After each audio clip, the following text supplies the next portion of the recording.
Hey, hi, and welcome. All right, raining again. Oh well, I guess I won't be doing any sawing wood today, but oh well, that's the way it goes. What can you do?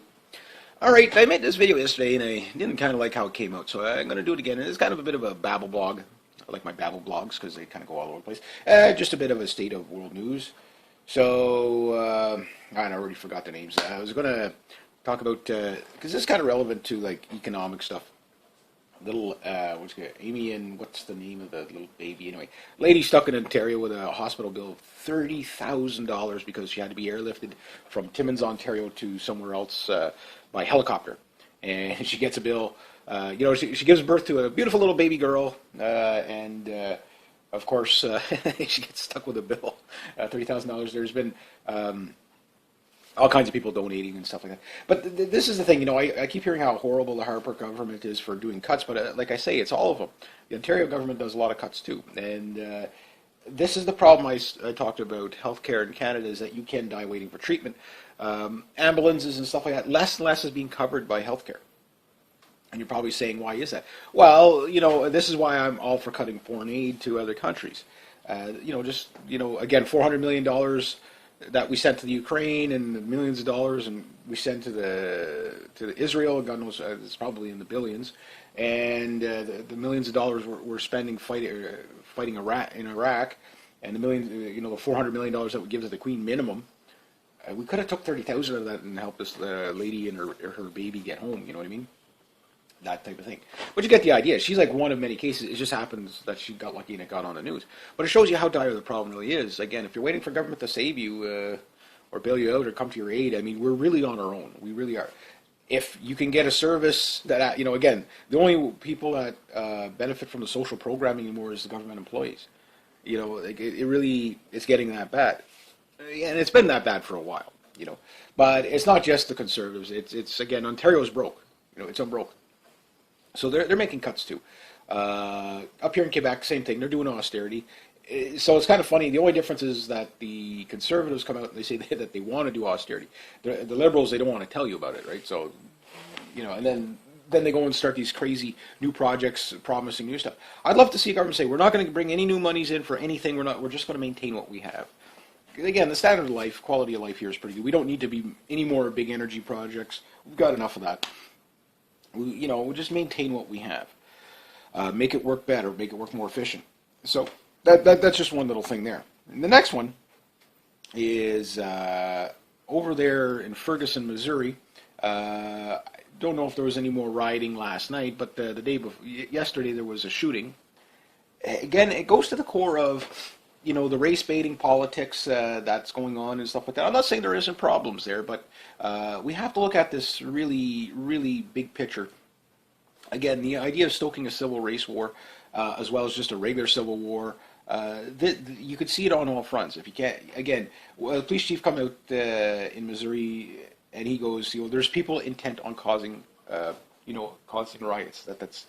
He says, I can't put it any more plain than that. And it's true. There is groups that are going there. Okay, sure, there's a lot of them are peaceful protesters. But again, under what circumstances do they have why are they throwing Molotov cocktails? It undermines their own, the rioting and the Molotov cocktails undermine their own protest. It's in any protest, not just that protest, but any protest. They know this. So why are they doing it, right? So it is a divide and conquer tactic. Sure, yes, racism does exist. I don't doubt that. But the media is really fanning those flames, and it's on purpose. The point is that with the things like Trayvon Martin and the Michael Brown stuff, it is to get, because the African Americans are targeted. There's no question about that. They are targeted. But when we look at the statistics, it tells you something different. Out of 13% of the populations, which they are, 8% of them are not doing well. 63 or 64%, I can't remember, maybe it was 50 some odd percent. Anyway, it was higher than the per capita than what it was for Caucasians, are middle class. You never see their leaders come out and talk about the successful African Americans. You never see that. And if you look around, you'll find them. You'll find them all over the place. They're judges, they're lawyers, they're firefighters, they're soldiers, they're very successful people, they're mechanics, they're scientists. They're all over the place. They're all over the place. And Yet not one of those leaders like Al Sharpton or Jesse Jackson or even Obama will acknowledge that. All they acknowledge is the strife. That the reason why you're doing bad is because white people exist. That's pretty much their argument. But that's not racist though, because of white privilege. You can't see it, you can't understand it because you're white and you don't know anything, and it's the stupidest argument ever. Trust me, you go to the average trailer park, you will find lots, and if it makes you feel better, there's a lot of screwed up white people that are underprivileged, that get profiled. And trust me, you walk around with a hoodie, it won't matter what color your skin is. You walk around dragging your feet with your pants down to your ankle with a hoodie on, you're going to get profiled. Black, white, purple, it wouldn't matter what you are. You're going to get profiled. You walk around with those dreadlocks smelling like hemp, you're going to get profiled. You ride around on a motorcycle with greasy pants on and long hair like I used to do. Look, I got pulled over 11 times in one day. I'm not the only guy they're doing this to. They were checking for, does this guy have registration and insurance on the bike? And lots of times when they pull you over, they're going to find something, right? So is it right? No, but profiling is based upon a stereotype, and stereotypes are based upon some fact. Is it fair? Debatable. But, law of averages, police officer, again, I'm not saying, where I look at the problem is in the militarization of the police. That's where you're getting all these shootings from. I'm not saying racism doesn't play a part of it, but again, 2,300 Caucasians got shot in the past 10 years versus 1,100 African Americans. So, they don't talk about it. It's the militarization of the police that you have to look out for. But even at that, it's only a handful of real douchebag police officers. The rest of them are doing their job, and they're doing it quite well. And the thing is that when they do profile somebody, 80% of the time they're probably going to be right. They're going to be right. Okay, this guy's probably got drugs in the car. He's driving all over the road. He's probably drunk. They know these things. When they deal with the public, you get a feel for it, right? So you got to, I'm not saying there isn't problems there, but again, even look at I think it was Craig Henry or whatever it was, not Craig Henry, whatever the big guy in New York City that got strangled out. Okay, it was a white police officer around him, while his African American female supervisor there, was sitting there watching him, and the rest of them, the Hispanic guy, I don't know what the other guy was, maybe Pakistani or whatever, slightly darker skinned. They call them all white police officers. It's kind of like, do you even look at the people you're accusing? Out of the 6 officers, I think 2 of them are white. It's like, but it's the white police officers, so you can see there's clearly a narrative there to fan those flames of divide and conquer, race baiting and stuff like that. And what they want, it's pretty clear. To justify the militarization of the police, they need to have mass rioting everywhere. I did work with Trayvon, and you could tell just by the way. Look, Obama's been the most divisive president in U.S. history.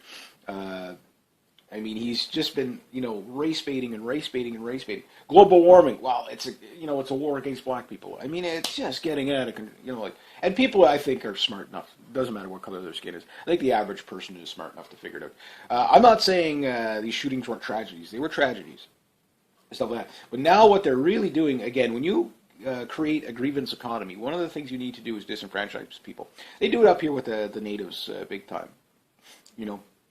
The idea is always tell them that they can't get anywhere because white people exist, and it's pretty much aimed at white people. There's no, they're not aiming it at Arabs, they're not aiming it at Chinese, they're not aiming it, at the Asian population and stuff like that. They're aiming it at white people. The reason why you're doing bad is because white people. And the white privilege thing, I could go on forever in the day. It doesn't exist. It is again, well, yeah, but society was set up for you. But okay, if I go to China, society isn't set up for me.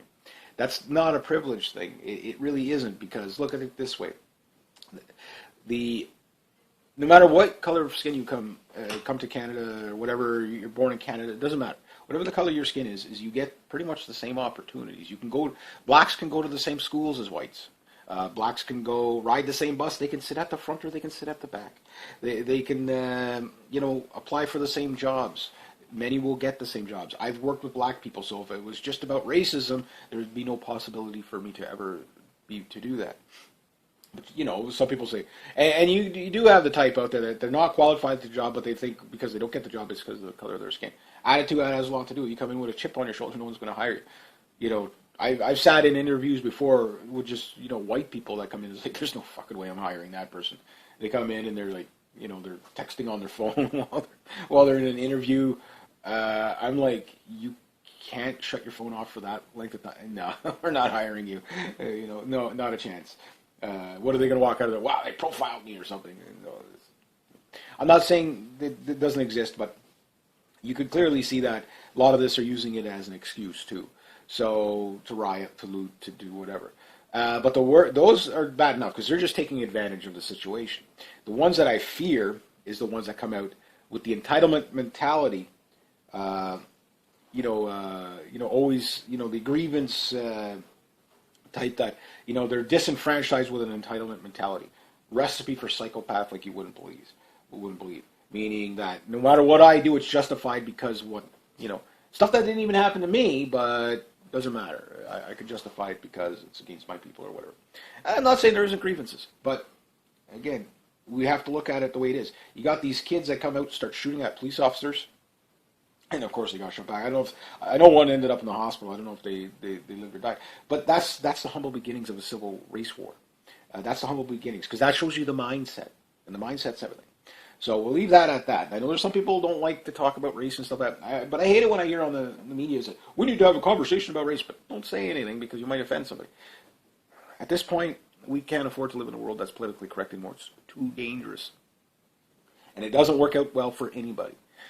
So, except for the military-industrial complex. It's how you get rid of your cops. What they're really going for with these riots is to get a mass police stand-down so that they can bring in the National Guard and then get rid of the National Guard over time by integrating military. In other words, Iraqi Republican Guard running around that's what all these drills and stuff you see, like Jade Helm, that's what it's about. It's climatizing people to get used to seeing military on the police. When your government, your police force, your law enforcement, your military are all one, yeah, it's pretty scary. And we do see on the police side, yes, they are lowering standards for police. So that, and you hear this from veteran cops in the States, that, yeah, they're dumbing them down. They don't want thinkers, serve and protect, preserve life at all costs. They want comply or die. Judge Dredd, that's who they want. And you can't get that out of thinking people. You get that out of people with slightly lower IQ. So, because what they want is them to not question the orders. And that's where you're going to run into problems. The next thing is people ask is, why is it that whenever there's a police shooting, it's like 45 shots? That type of thing. People don't understand how they train. They shoot to neutralize, meaning they pull that trigger until the threat is down. They don't shoot, okay, I got him in the shoulder, is he down yet? No, they shoot until it stops. So it means they spray and pray. They don't, well, you wouldn't even call it really spraying and praying. They are kind of aiming to a point. But what they're doing is they're emptying the magazine, not a clip, a magazine. They're emptying it, and that's why you get so many shots. If you look at the civilian counterpart in self-defense, the average police officer shoots about 45 rounds per self-defense shooting. The average civilian in the States shoots about 3 when they shoot. That said, some of the shootings are justified. Many of them are not. Shooting unarmed people, that's the training. All you have to do is look at and if this makes minorities feel better, the DHS and law enforcement and stuff like that, the DHS, no hesitation targets, if it makes you feel any better, it's all white people that they're training to shoot. They're training to shoot children and pregnant women. Just look at no hesitation targets. It'll tell you everything you need to know about where the United States is going. They're going into full-out Marxism. You're not going to get socialism. Up here we have socialism. We're a long way from Marxism. We might bounce into communism light with the NDP government when they come in, but Marxism, we're a long way away from that. But we're not as divided up here as they are down in the States. But in the States, Obama is not a communist; he's a Marxist. The policies tell you everything. So, next to that, I'll move on to another set of incidents. This goes to the Jade Helm thing. There's 2 separate incidents. There's one where they got 3 guys making bombs, getting deactivated hand grenades and setting them up again, getting tennis balls, wrapping them in shrapnel, stuff like that, like screws and glass and whatever, making pipe bombs, getting ready to wage war against against soldiers and stuff like that. So this is something I said watch out. And for those of you that are tuning in, my American viewers, there was a guy up here by the name of Justin Bork about a year and a half ago, shot 3 Mounties. Now, when he came out, I said, oh, it begins. Because if you follow this channel, you guys heard me talk about from, say, 2011, 2012 about the Hydra. And I'm usually off by about a year or two. I don't give dates and times because I don't know when this stuff is going to happen. It's just the recipe gets put in front of me. I point out the dot, you make the connection with the dots. And if you see what I see, it's like, okay, well, the next logical step is going to be this happening.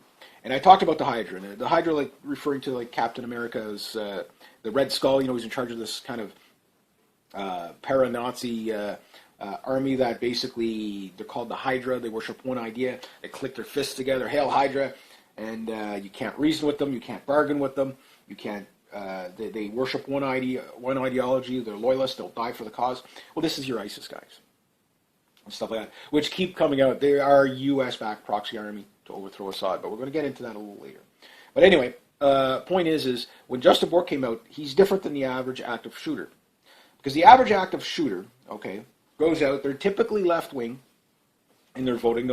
Almost all the active shooters, James Holmes, the other, I forget the other kid that ran a couple of people over and got out and shot some people there because he couldn't get laid. He voted for Obama, watched Young Turks. I remember Young Turks saying, oh yeah, these active shooters watch things like Alex Jones, stuff like that, but what about the active shooters that watch like Young Turks? You know what I mean? Well, maybe, it's like, people watch whatever they watch, right? But typically, all these active shooters typically are on the left, and they typically target civilians, schools, malls, theaters, etc., etc. Okay, and whatever the reason is, I mean, they're crazy people, right? So that's, and most of them, almost all of them, are on. Again, you can blame the Confederate flag for shootings. You can blame the firearm as much as you want, but until people start looking at the pharmaceutical companies, because almost every one of them is on some sort of RSSI drug, there's cerebral inhibitor drug, whatever, for depression or something like that. And these drugs make some people go crazy. I'm not saying we should ban the drugs because they do help some people, but there are side effects. And almost all of them, that's what makes them snap. That's the common factor in all of them. Next to the manifestos, it's usually the common snap is the medication. So again, but we can't challenge it because it's not fair to the poor pharmaceutical companies. But however, we could target the rifle manufacturers as much as possible. Blame the guns because we don't want to deal with the problem. So we don't want to deal with mental health issues, and we don't want to deal with that. But now we're going to talk about Justin Bork, which again, a guy mentally unstable. And I've always said the crazies will snap first. He doesn't target civilians. In fact, he walked by several civilians, didn't look at them, didn't acknowledge them. And I listened to the Justin Bork interview. It was kind of eye-opening because this guy told you a lot of things that you need to hear, but most people won't pick up on. It's the mindset. This guy was convinced what he did was the right thing. Same as a jihadist or whatever, but the difference is, and these are the type of guys that the DHS are terrified of, is that they're going to be turning it not on the people. You can call them vigilantes, call them whatever, but they're going to be, or revolutionary, whatever you want to call them, but they're going to be turning their guns, tanks, rocket launchers, mortars, roadside bombs. They're going to be turning those on law enforcement, military, government. That's who they're going after. And that's, I refer to them as the hellhounds. And you call them spooks with a conscience, revolutionaries, patriots, whatever. They're coming out of the woodwork. Now, the thing is the more sane ones are not coming out of the woodworks until the other side fires first.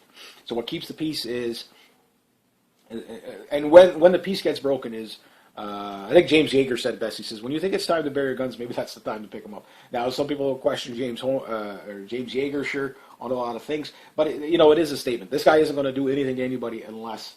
he said it, look, you come for the guns. We know what that means in history. Hitler said it best, to control a population, you first must disarm it. Joseph Stalin, the same thing. True democracy comes out of the barrel of a gun. It was either him or Mao Zedong said it, I can't remember. The death of one man, a tragedy. Death of millions, a statistic, Joseph Stalin.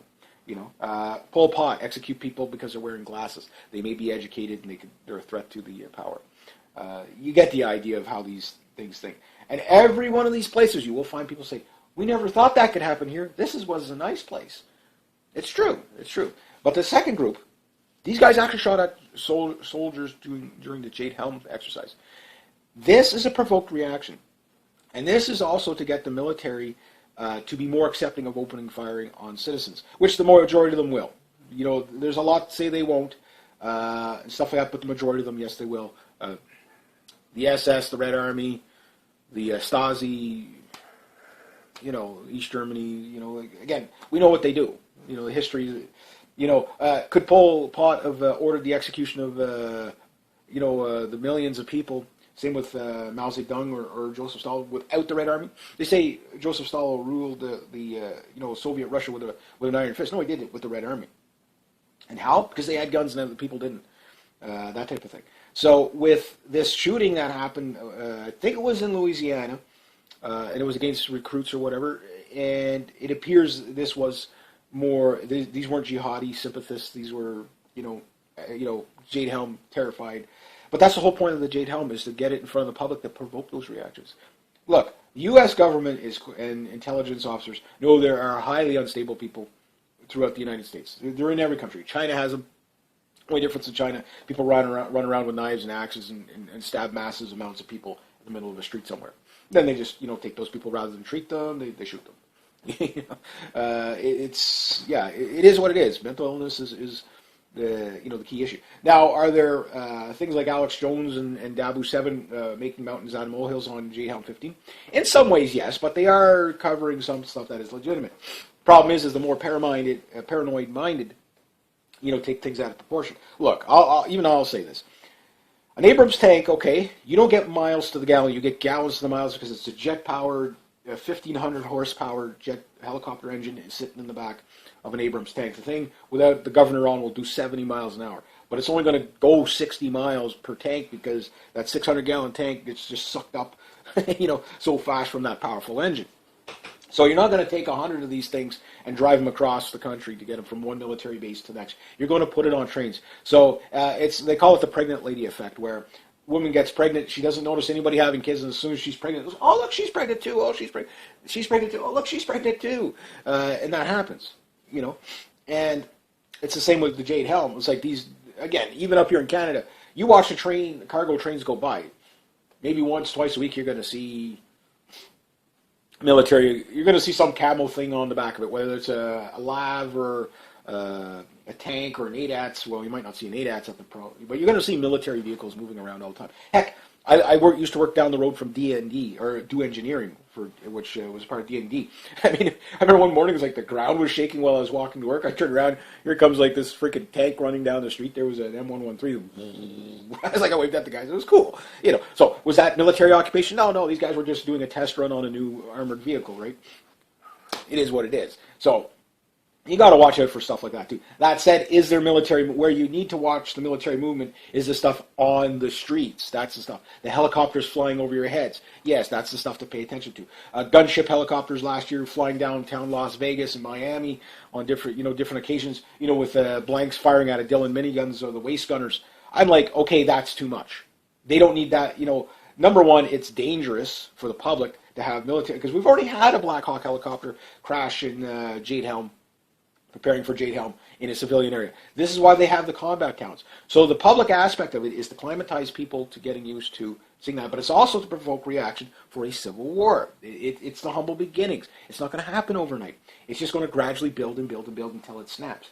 Because the DHS is correct. The guys they're scared about is ex-law enforcement, military, but I think it's more active duty law enforcement that they've got to worry about, because these are the guys, look, the military guys, okay, the reason why they don't have to worry about them as much is because, yes, the guys that come back from Iraq and Afghanistan, they learned how the Taliban fight. They know, once they learn how to fight like Sunnis, no population or no country can survive a populist uprising, particularly if they fight like Sunnis. The Sunnis have nothing in terms of weaponry, and look at the damage they can do. These guys are second to none. They may be dumber than sticks with rusted out AKs living in caves, but boy, you can't beat these guys. No modern military can beat these. You can beat them maybe with gas attacks, maybe full-out bombing and strafings, complete genocides. That's it. Other than that, you're not going to take them. You're not going to take them.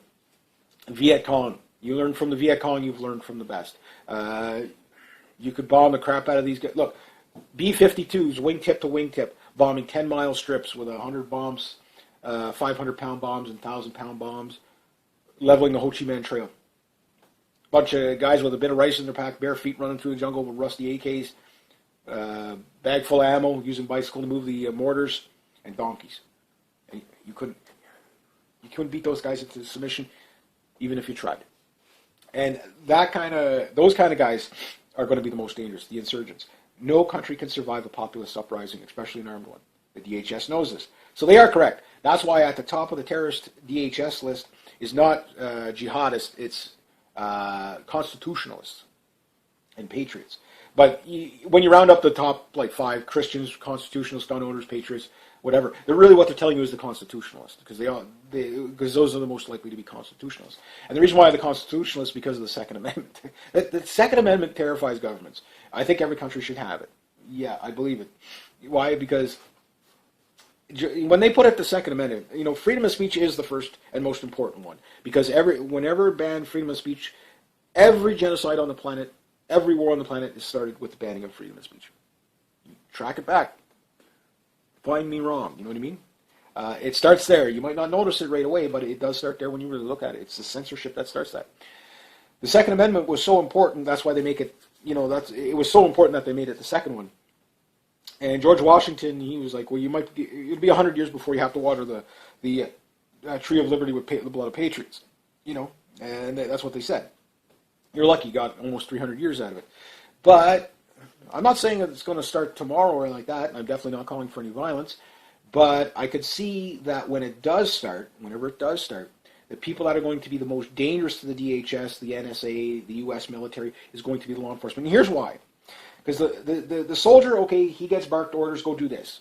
Okay? He doesn't really involve himself in the laws of it. He's not really in there. That's not usually a part of the training. Yeah, they got to learn some of the, international law and stuff like that, rules of engagement, sure.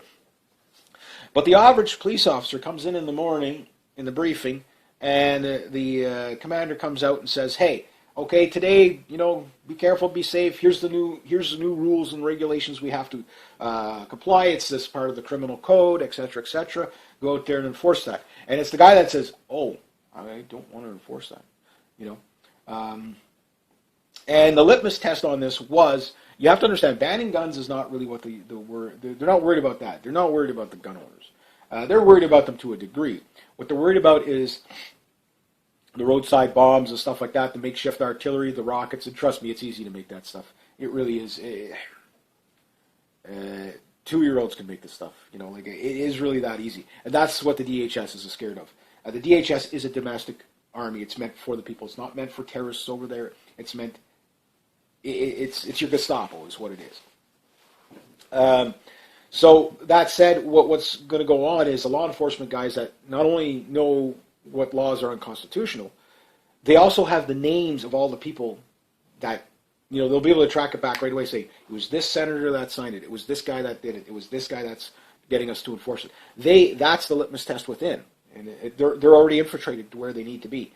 Now, the problem is the litmus test for the law enforcement, we remember a couple of years ago, Obama says, the DHS does this as a probe, just to see who's going to comply and who's not.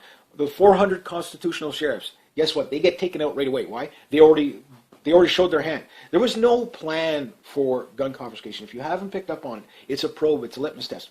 Who will enforce it? Who won't? The ones that will enforce it will gladly open fire on citizens. The ones that won't are going to be the problem. Are you picking up? It's a litmus test. So whenever they decide to do the crackdown, they know who to take out first. That said, I'm not calling for any violence. I point this stuff out because you can see it coming. I'm going to switch gears again. One last thing I will say about the Jade Helm thing is do not attack soldiers. Passive resistance is the safest way to go. The only time to ever pick up arms against your government is when they're putting people up against the wall and shooting them or rounding them up into trains. That's the only time.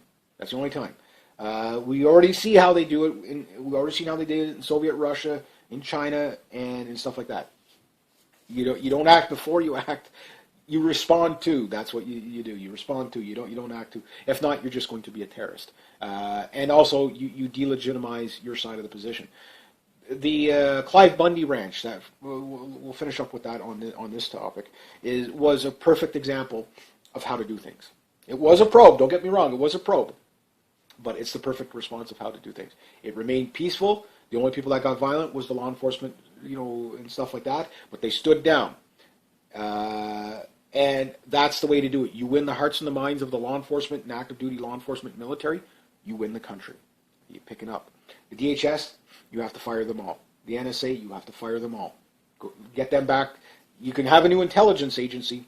The CIA, you must get rid of the CIA. They're the biggest terrorist organization on the planet. I'm sure there's some good agents in there, but for the most of them, they need to be fired.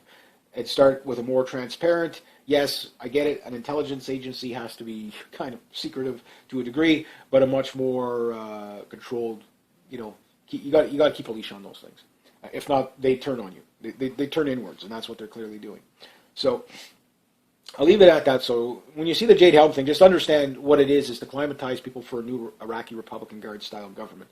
The military is the police, also the judges, the lawyers, the legal system. Your basic government is going to be military. That's what it's going to be. The same way as it is South America and all this stuff like that. Last, I guess I'll finish up on, is Donald Trump. Donald Trump, people keep saying, well, he's a plant of the Democrats and stuff like that, and he's this, he's that. He said some things the other day, and then it dawned on me. No, he's a GOP plant for sure. For sure. Why? Because the worst thing happened to the GOP in the 2012 midterm election. They won. They won on campaigning going against Obama. And the worst possible, and I said it before they won. I said, if they win, we'll know for sure that there is no two-party system in the United States, that it is all one system. What have they undone that Obama has done? Nothing. They campaigned on getting rid of Obamacare. They campaigned on getting rid of this and get rid of that and stopping this and stopping that. They've done nothing. They're the same. Their goals are, to the corporations, definitely to Israel. So Donald Trump does two things. Number one, when in the debate, if you can call it the circus show that was a debate, they asked, and they know this was directed at Donald Trump, to say, will anybody, are you loyal to the GOP, and if you don't get the nomination, are you going to run as an independent? Everybody else said no. Donald Trump said yes. If I don't get the nomination, I'm going to run as an independent. So that might make him legitimate. That there might make him legitimate. If he runs as an independent, then you know that he wasn't really in the side of the GOP.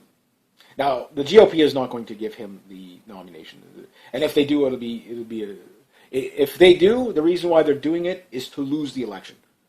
Yeah, you heard me right. They want to lose the election. Why? Because people notice, whoa, geez, they're calling us on our bluff. We said we were going to do all these things and restore the country back to what it was.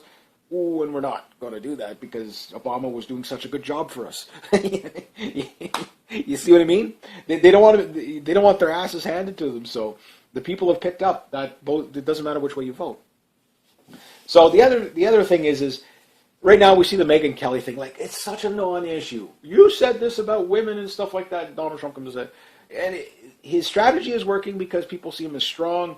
The strongman type of thing. They also see him as a lunatic, but that's also what makes him charming. You know what I mean? Because it works for him, But he won't apologize. And the second he apologizes, he's going to lose. He's going to lose.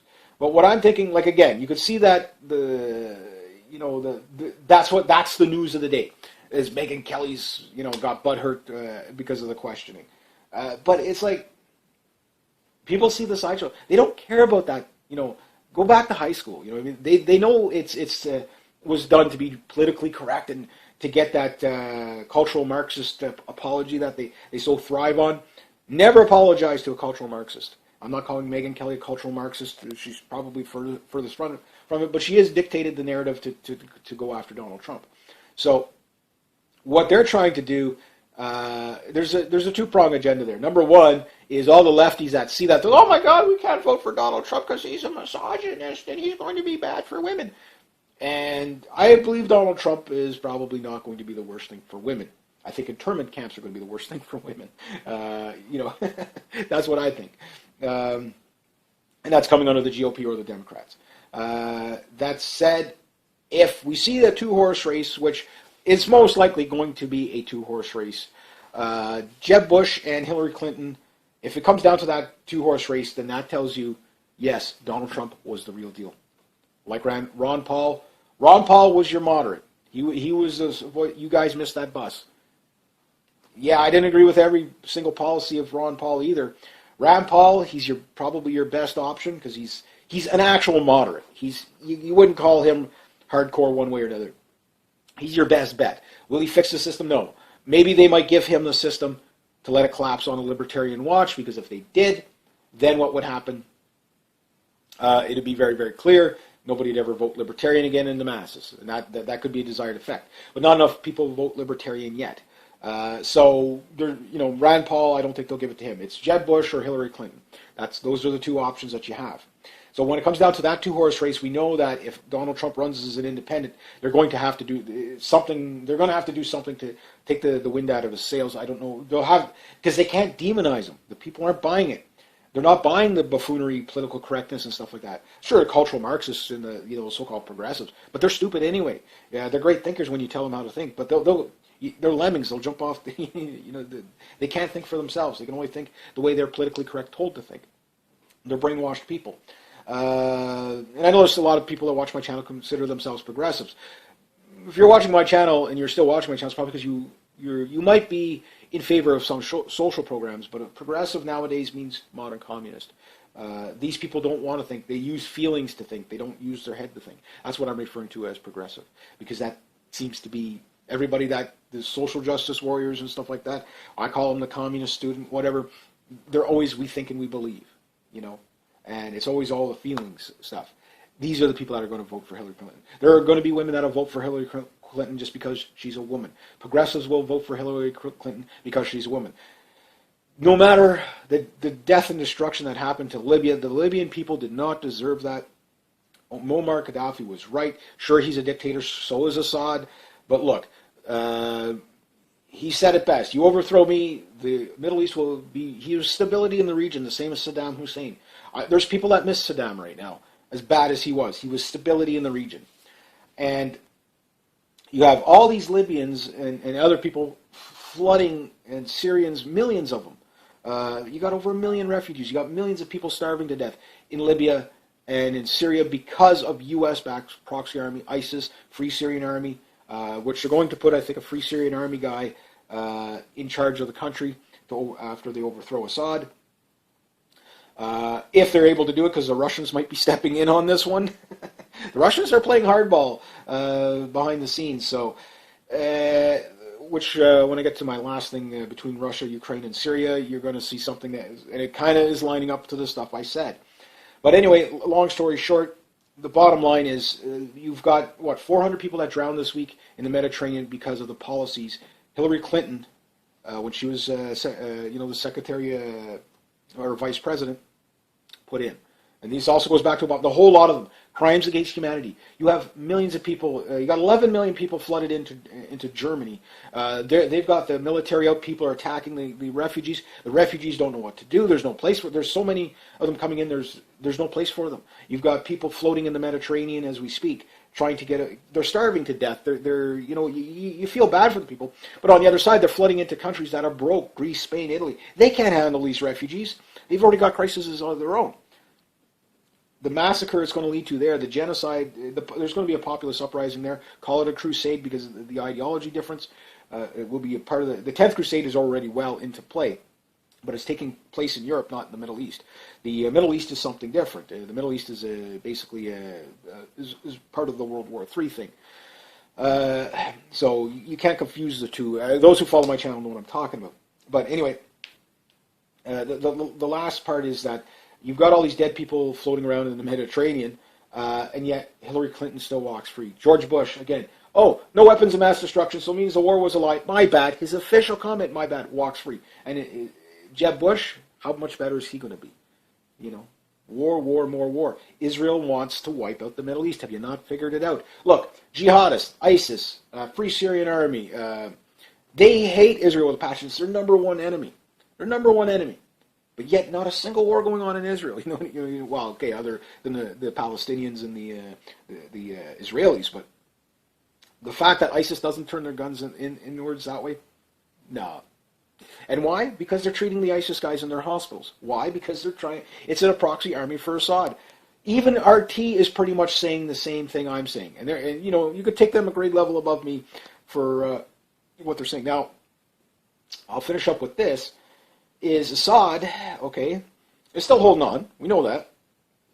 The Syrian army, okay. Look, Turkey has come out and said we're going to have to put overthrowing Assad on hold because we're getting all these uprisings within Turkey. Okay, fair enough. Again, Turkey's the ISIS guys go into Turkey to, at night.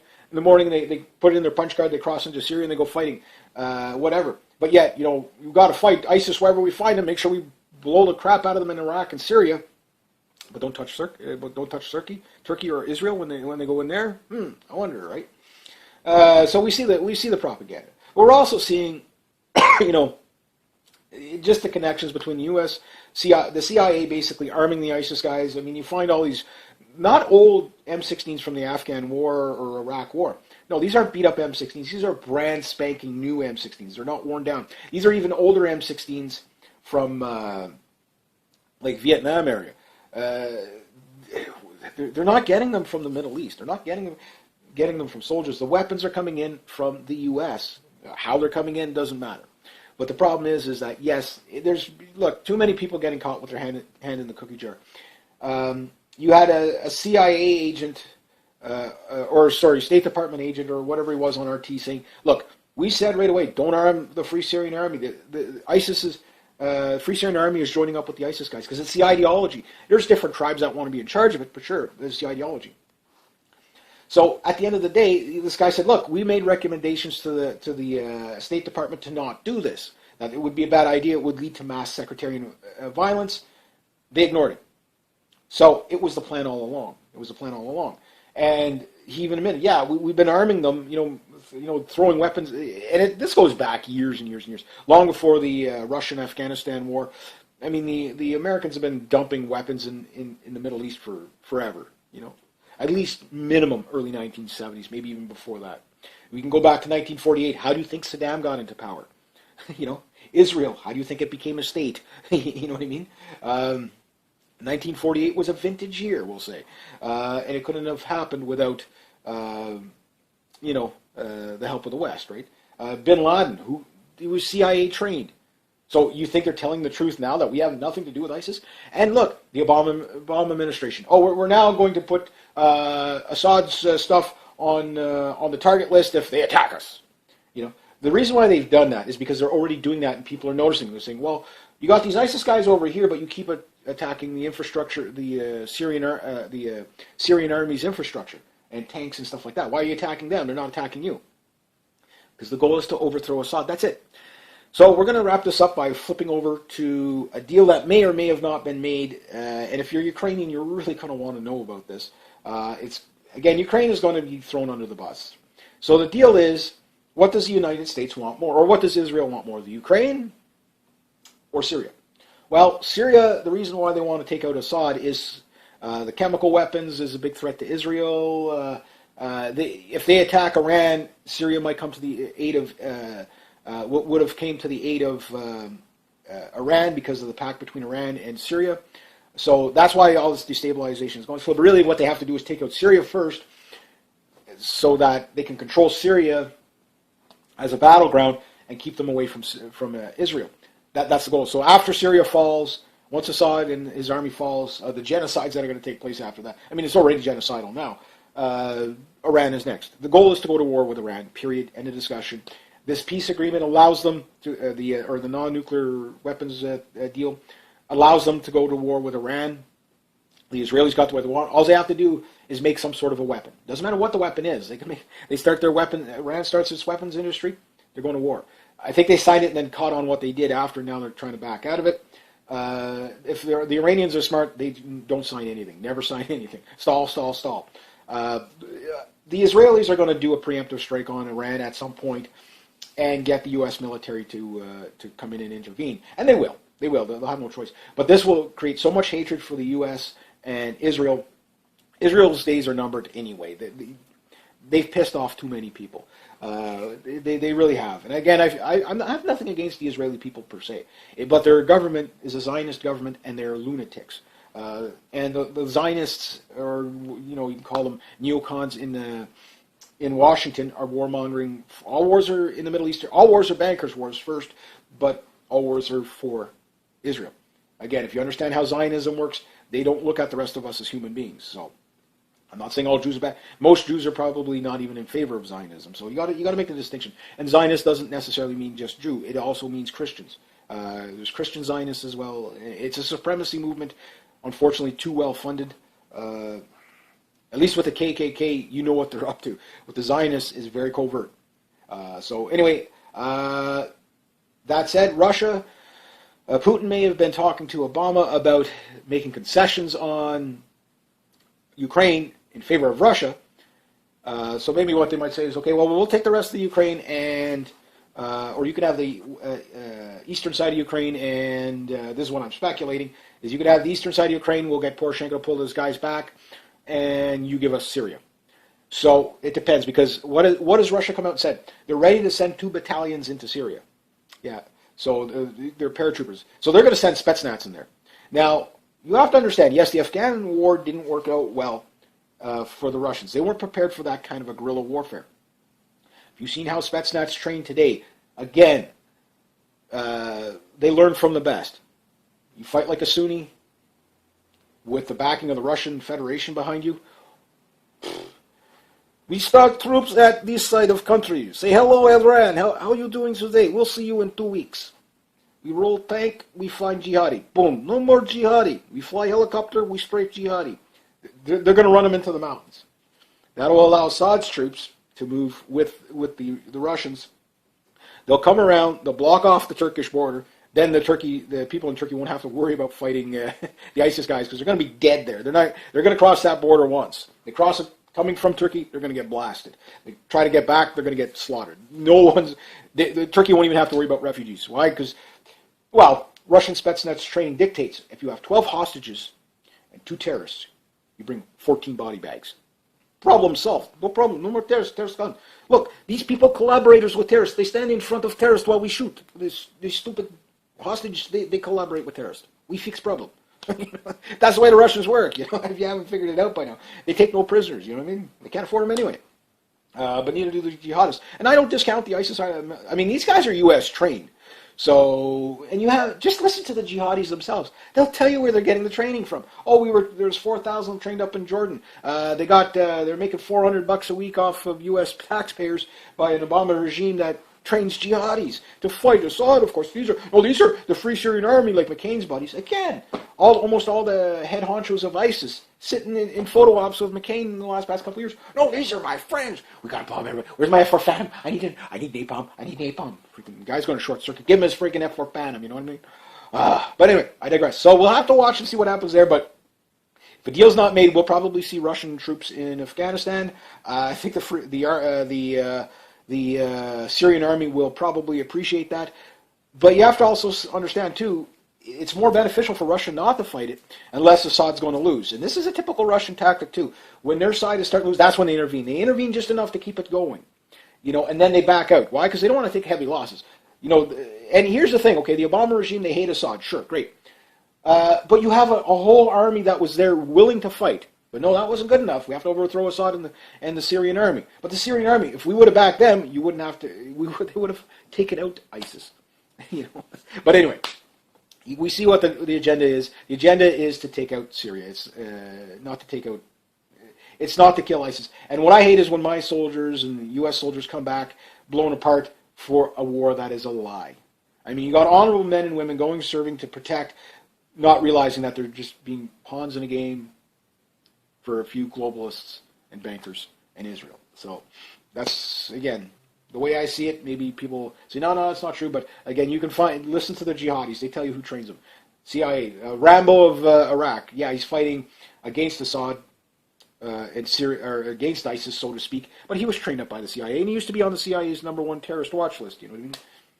Again, no good guys, and a lot of suffering people in between. And yes, this can come to a country near you. So, Anyway, if you like this kind of content, please consider making a donation to the channel. Perhaps you want to advertise on this channel. Upon me a message, and maybe we'll work something out. Maybe first like donation, I can promote one of your products, or maybe promote your channel or whatever. You know, we'll work things out. And but it has to be your product, though. I can't promote somebody else's product. If you want to maybe possibly work out products for review or something like that, upon me email, maybe we'll work something out. But anyway, next to that, rate, subscribe, share, comment, like. Be true to yourself, be true to others. Always do the right thing, and have yourselves a great day. G'day, hi, and welcome. All right, raining again. Oh well, I guess I won't be doing any sawing wood today, but oh well, that's the way it goes. What can you do? All right, I made this video yesterday, and I didn't kind of like how it came out, so I'm going to do it again. It's kind of a bit of a babble blog. I like my babble blogs because they kind of go all over the place. Just a bit of a state of world news. So, I already forgot the names. I was going to talk about, because this is kind of relevant to like economic stuff. Little, Amy, and what's the name of the little baby? Anyway, lady stuck in Ontario with a hospital bill of $30,000 because she had to be airlifted from Timmins, Ontario to somewhere else by helicopter. And she gets a bill, she gives birth to a beautiful little baby girl, and of course, she gets stuck with a bill, $30,000. There's been all kinds of people donating and stuff like that. But this is the thing, I keep hearing how horrible the Harper government is for doing cuts, but like I say, it's all of them. The Ontario government does a lot of cuts too. And this is the problem I talked about healthcare in Canada, is that you can die waiting for treatment. Ambulances and stuff like that, less and less is being covered by healthcare. And you're probably saying, why is that? Well, this is why I'm all for cutting foreign aid to other countries. Again, $400 million that we sent to the Ukraine, and the millions of dollars and we send to Israel. God knows, it's probably in the billions. And the millions of dollars we're spending fighting Iraq, and the millions, the $400 million that we give to the Queen minimum. We could have took 30,000 of that and helped this lady and her baby get home. You know what I mean? That type of thing. But you get the idea. She's like one of many cases. It just happens that she got lucky and it got on the news. But it shows you how dire the problem really is. Again, if you're waiting for government to save you or bail you out or come to your aid, I mean, we're really on our own. We really are. If you can get a service that, again, the only people that benefit from the social program anymore is the government employees. It's getting that bad. And it's been that bad for a while, But it's not just the Conservatives. It's again, Ontario's broke. It's unbroke. So they're making cuts too. Up here in Quebec, same thing. They're doing austerity. So it's kind of funny. The only difference is that the Conservatives come out and they say that they want to do austerity. The Liberals, they don't want to tell you about it, right? So, and then they go and start these crazy new projects promising new stuff. I'd love to see a government say, we're not going to bring any new monies in for anything. We're just going to maintain what we have. Again, the standard of life, quality of life here is pretty good. We don't need to be any more big energy projects. We've got enough of that. We'll just maintain what we have. Make it work better, make it work more efficient. So that's just one little thing there. And the next one is over there in Ferguson, Missouri. I don't know if there was any more rioting last night, but the day before, yesterday there was a shooting. Again, it goes to the core of the race baiting politics that's going on and stuff like that. I'm not saying there isn't problems there, but we have to look at this really, really big picture. Again, the idea of stoking a civil race war, as well as just a regular civil war, you could see it on all fronts. If you can't, again, the police chief come out in Missouri, and he goes, there's people intent on causing riots. He says, I can't put it any more plain than that. And it's true. There is groups that are going there. Okay, sure, there's a lot of them are peaceful protesters.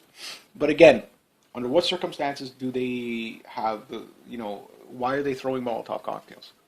It undermines their own, the rioting and the Molotov cocktails undermine their own protest. It's in any protest, not just that protest, but any protest.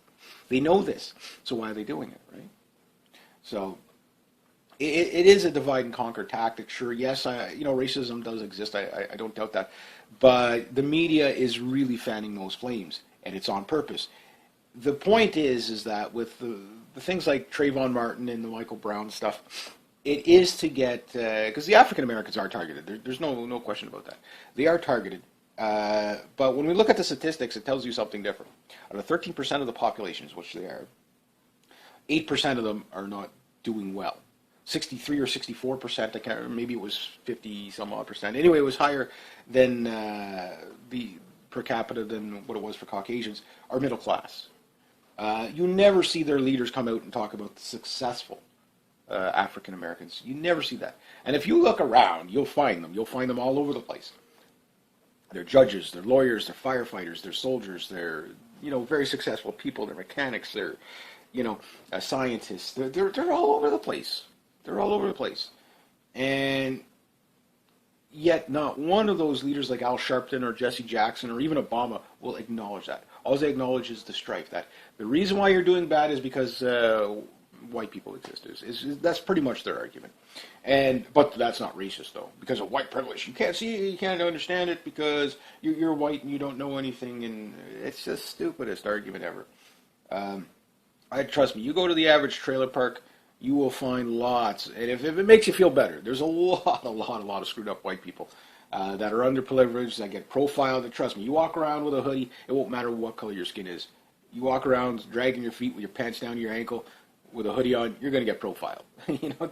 Black, white, purple, it wouldn't matter what you are. You're going to get profiled. You walk around with those dreadlocks smelling like hemp, you're going to get profiled. You ride around on a motorcycle with greasy pants on and long hair like I used to do. Look, I got pulled over 11 times in one day. I'm not the only guy they're doing this to. They were checking for, does this guy have registration and insurance on the bike? And lots of times when they pull you over, they're going to find something, right? So is it right? No, but profiling is based upon a stereotype, and stereotypes are based upon some fact.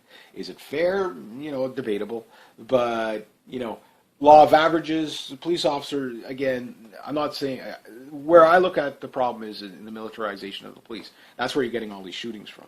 I'm not saying racism doesn't play a part of it, but again, 2,300 Caucasians got shot in the past 10 years versus 1,100 African Americans. So, they don't talk about statistics. It's the militarization of the police that you have to look out for.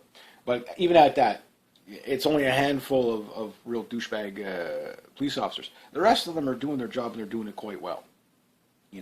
And the thing is that when they do profile somebody, 80% of the time they're probably going to be right. They're going to be right. Okay, this guy's probably got drugs in the car. He's driving all over the road. He's probably drunk. They know these things. When they deal with the public, you get a feel for it, right? So you got to, I'm not saying there isn't problems there, but again, even look at I think it was Craig Henry or whatever it was, not Craig Henry, whatever the big guy in New York City that got strangled out. Okay, it was a white police officer around him, while his African American female supervisor